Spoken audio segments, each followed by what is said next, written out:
Hello Ryan, magandang umaga. Ano ba ang nakikitang parametro or parameters ng PBOX para ihanda ang mga residente sa paglikas?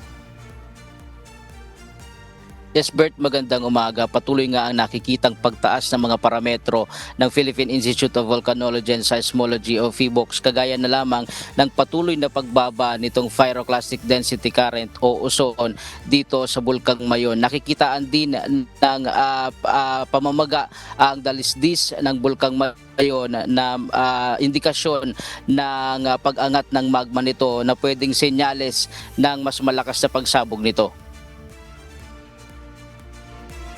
Bert, aabot sa 50,000 hanggang 80,000 mga residente ang posibleng ilikas ng lokal na pamahalaan ng Albay at ng Philippine Institute of Volcanology and Seismology o PHIVOLCS kung itataas sa Alert Level 4 ang Bulkang Mayon. Kabilang dito ang mga residenteng nakatira sa loob ng 7 hanggang 8 kilometer extended danger zone sa paligid ng bulkan.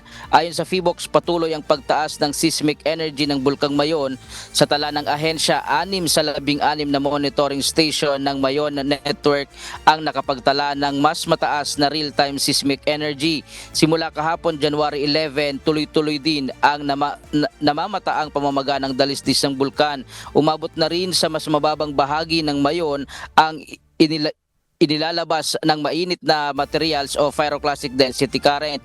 Dagdag pa ng PHIVOLCS, wala na ang dating lava dome ng bulkan at napalitan na ito ng bago. Ibig sabihin, mas mataas na ang magma sa loob ng bulkan na posibleng magdulot ng mas malakas na pagsabog sa mga susunod na araw. Sa ngayon, nagsara na ang ilang kalsada malapit sa Albay Public Safety Office upang ihanda ang mga resources tulad ng military trucks, ambulansya at iba pang sasakyang gagamitin sakaling kailanganin ang agarang paglikas ng mga residente sa loob ng 7 to 8 kilometer extended danger zone. At yan muna ang latest live mula dito sa Legazpi City, Albay. Balik sa iyo, Bert.